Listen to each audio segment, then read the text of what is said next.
आता पाहूयात बातम्या विस्तारानं। महत्त्वाची बातमी, आमच्या प्रतिस्पर्ध्यांना राणे कुटुंबातीलच सदस्य लागतो असं नितेश राणेंनी म्हटलंय। कणकवली शहर विकास आघाडी अभद्र युती आहे असं नितेश राणेंचं म्हणणं आहे। त्यामुळेच शिंदे कणकवलीमध्ये सभा घेत नाहीत असं नितेश राणेंनी म्हटलंय। दरम्यान कणकवलीमध्ये काँग्रेस, शिंदे सेना आणि ठाकरे सेना आणि शरद पवारांच्या राष्ट्रवादीची युती असून यावर नितेश राणेंनी टीका केली आहे।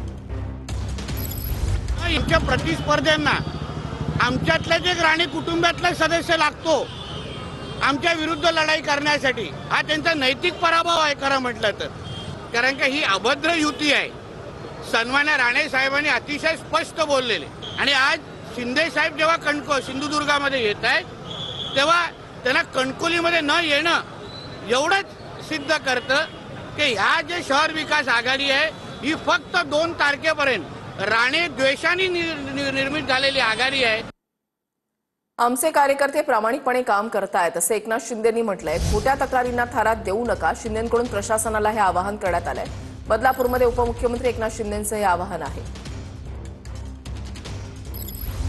मध्ये प्रचार करतात, आमचे कार्यकर्ते काम करतायत प्रामाणिकपणे, या ठिकाणी निवडणुकीमध्ये प्रचार करतायत। प्रशासनालाही मी सांगू इच्छितो, आमच्या कार्यकर्त्यांच्या बाजूने नाही, पण खोट्या काही तक्रारी कोणी लोक करतात त्यांना मात्र थारा देऊ नका।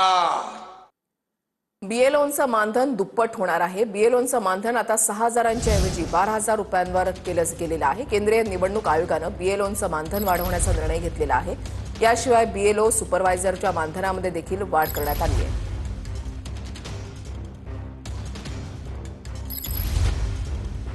मुंबई महापालिकेसाठी भाजपकडून जाहीरनामा समितीची घोषणा करण्यात आली आहे। जाहीरनामा समितीमध्ये एकूण 11 जणांचा समावेश आहे।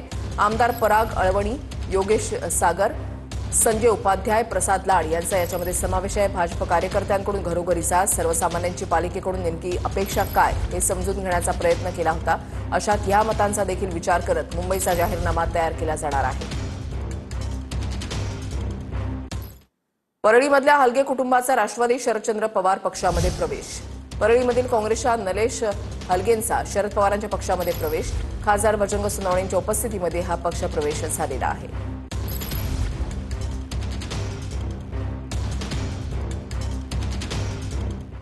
नागपूर विद्यापीठाचा कुलगुरू कोण यावर आज निर्णयाची शक्यता आहे। नागपूर विद्यापीठाच्या कुलगुरू निवडीच्या प्रक्रियेला अखेर मुहूर्त सापडलाय। अंतिम 5 उमेदवारांच्या मुलाखती आज राज्यपालांच्या समोर होणार आहेत।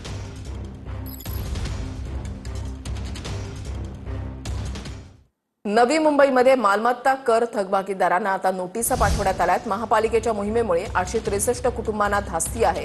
थकबाकीदारांच्या विरोधात महापालिकेनं विशेष मोहीम सुरू केली आहे। 645 थकबाकीदारांना एका आठवड्याची, 218 थकबाकीदारांना 48 तासांची जप्तीपूर्व नोटीस बजावण्यात आली आहे। दिलेल्या मुदतीमध्ये कर न भरल्यास जप्तीची कारवाई केली जाणार आहे।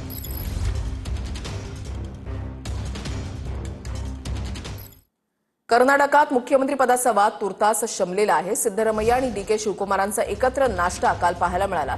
दोघांमध्ये असलेल्या शाब्दिक शक्ती प्रदर्शनाला तुर्तास पूर्णविराम मिळालेला आहे। आमच्यामध्ये कोणतेही मतभेद नाहीत, भविष्यामध्ये सुद्धा नसतील, आम्ही एकत्र काम करू असं या दोघांनीही स्पष्ट केलेलं आहे।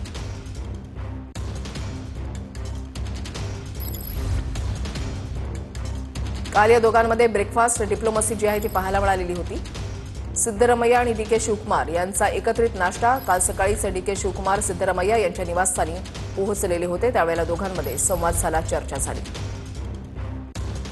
उपमुख्यमंत्री अजित पवारांनी मस्साजोगमध्ये संतोष देशमुखांच्या कुटुंबाशी संवाद साधलाय। हत्येला 1 वर्ष झालं, दादा अजून न्याय मिळत नाही अशी व्यथा वैभवी देशमुखनं यावेळेला मांडली। तर आरोपी कृष्णा आंधळे कधी सापडणार असा सवाल गावकऱ्यांनी उपस्थित केला। जाऊन पण तिकडे सगळं अर्ध लक्ष इकडेच म्हणल्यासारखं, आज महिना वर्ष होत आलं तरी काहीच नाही याच्यामध्ये। पाहिजे तसा रिस्पॉन्स दादा आम्हाला कुठूनच भेटत नाही ना।